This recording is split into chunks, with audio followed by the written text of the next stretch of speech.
So hello students, आज हम देखने वाले हैं द्रव्यमान और भार में अंतर।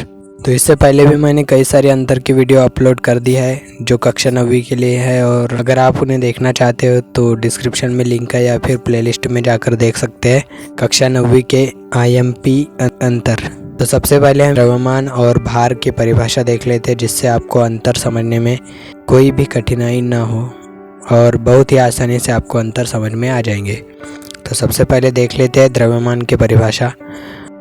किसी वस्तु में उपस्थित पदार्थ की मात्रा या उसके जड़त्व की माप को द्रव्यमान कहते हैं। जैसे कि यह एक सेब है और इसमें जितनी पदार्थ की मात्रा उपस्थित होंगी वही उसका द्रव्यमान कहलाएंगी, जो कि उसके जड़त्व की माप के बराबर होती है, क्योंकि जड़त्व द्रव्यमान पर निर्भर करता है। और जड़त्व का अर्थ होता है कि जब किसी एक वस्तु को दूसरी जगह पर खिसकाया या ले जाया जाता है तब वह उसका विरोध करती है, उसे ही जड़त्व कहते हैं। अब देख लेते हैं भार की परिभाषा। किसी वस्तु पर पृथ्वी के गुरुत्वाकर्षण की माप को भार कहा जाता है। जैसे कि आप चित्र में देख रहे हैं कि एक सेब का पेड़ है, उसमें से एक सेब नीचे की ओर गिर रही है और उस पर गुरुत्वाकर्षण का प्रभाव पड़ रहा है, इसीलिए वह पृथ्वी के केंद्र की ओर आकर्षित हो रही है। पृथ्वी के द्वारा सेब पर जितना बल लगाया जाता है उसी की माप को भार कहा जाता है। इसलिए हम कह सकते हैं कि पृथ्वी द्वारा जितना बल किसी वस्तु को आकर्षित करने में लगाया जाता है वही उसका भार कहलाता है। तो चलिए अब देख लेते हैं द्रव्यमान एवं भार में अंतर। नंबर 1, किसी वस्तु का द्रव्यमान उसके जड़त्व की माप होता है। जैसे कि हमने द्रव्यमान की परिभाषा देखी थी कि किसी वस्तु में उपस्थित पदार्थ की मात्रा या फिर उसके जड़त्व की माप को ही द्रव्यमान कहा जाता है। अब देखते हैं भार में। नंबर 1, किसी वस्तु का भार वह बल होता है जिससे यह पृथ्वी की ओर आकर्षित होती है।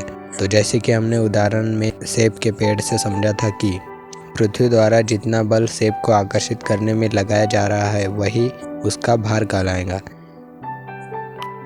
तो इन दोनों में आपको परिभाषा लिख देना है नंबर 1 में। नंबर 2, यह एक अदिश राशि है, क्योंकि द्रव्यमान उस वस्तु का स्वयं में उपस्थित पदार्थ होता है, इसीलिए यह एक अदिश राशि है। फिर देखते हैं भार। यह एक सदिश राशि है। भार हम देख रहे थे कि कोई वस्तु पृथ्वी की ओर आकर्षित हो रही थी तो वह पृथ्वी के केंद्र की दिशा में हो रही थी, इसीलिए हम कह सकते हैं कि भार एक सदिश राशि है। नंबर 3, द्रव्यमान का SI मात्रक किलोग्राम होता है और भार का SI मात्रक न्यूटन होता है। अब देखते हैं नंबर 4, द्रव्यमान स्थिर होता है, क्योंकि जब किसी वस्तु में उपस्थित पदार्थ की मात्रा एक जैसी बनी रहती है वह कम या ज़्यादा नहीं होती, अतः यह एक स्थिर राशि है।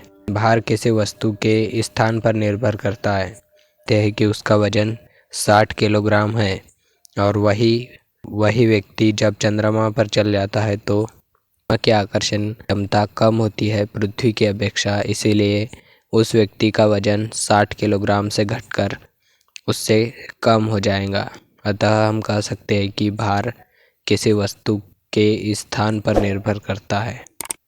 नंबर 5, द्रव्यमान कभी भी शून्य नहीं होता, क्योंकि किसी भी वस्तु का कुछ न कुछ वजन होता है, उसमें कोई न कोई पदार्थ उपस्थित होता ही है। और भार शून्य हो सकता है जब हम उस वस्तु को अंतरिक्ष में ले जाएंगे तो वह उस पर अंतरिक्ष में किसी भी प्रकार का आकर्षण नहीं होता, उस वस्तु पर किसी भी प्रकार का बल आरोपित नहीं होगा, अतः हम कह सकते हैं कि भार शून्य हो सकता है।